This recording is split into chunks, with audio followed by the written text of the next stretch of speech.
ஆண்டவர் சொல்றார், மனுஷன் முகத்தை பார்க்கிறான், கர்த்தராகிய நான் உன் இருதயத்தை பார்க்கிற தேவன். நம்முடைய இருதயத்துக்குள்ள என்ன மறைந்திருப்பது எல்லாமே அவருக்கு தெரியும். அதனால்தான் நம்ம ஆண்டவரிடத்துல எல்லாத்தையுமே மனம் திறந்து பேசிடணும். நம்முடைய குறைவுகள், நிறைவுகள், இன்பம், துன்பம், பலவீனம் எல்லாத்தையும் ஆண்டவர்கிட்ட மனம் திறந்து இருதயத்துள்ளெல்லாம் பேசிட்டோம்னா ஆண்டவர் சந்தோஷமாய் நம்ம அணைத்து கொண்டு அதை சரிப்படுத்தி நம்மளை பரிசுத்தப்படுத்தி அழகாய் நடத்துவார். அதனால இன்றைக்கு ஆண்டவரை பார்த்து, இருதயம் உமக்கு தெரியும் ஆண்டவரே, என் இருதயத்தில் அக்கிரம சிந்தை இருந்தா அதை அப்புறப்படுத்துங்க, தவறுகள் இருந்தா அதெல்லாம் மாற்றுங்க, நான் எல்லாத்தையும் உங்கள்கிட்ட சொல்றேன்னு சொல்லுங்க. உங்களுடைய இருதயம் அப்படியே லகுவாயிரும், அந்த பாரமெல்லாம் போயிடும், கலக்கமெல்லாம் போயிடும், இருதயம் ஒரு சந்தோஷமாக மாறிவிடும். சொல்றீங்களா?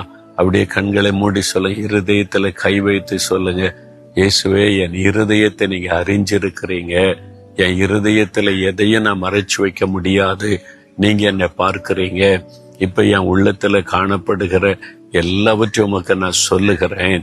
என்னுடைய பலவீனங்கள், குறைகள், தவறுகள், என்னை பாதிக்கிற விஷயம், உள்ளத்துல இருக்கிற காரியங்கள் எல்லாவற்றையும் உடைய பாதத்துல வைக்கிறேன்.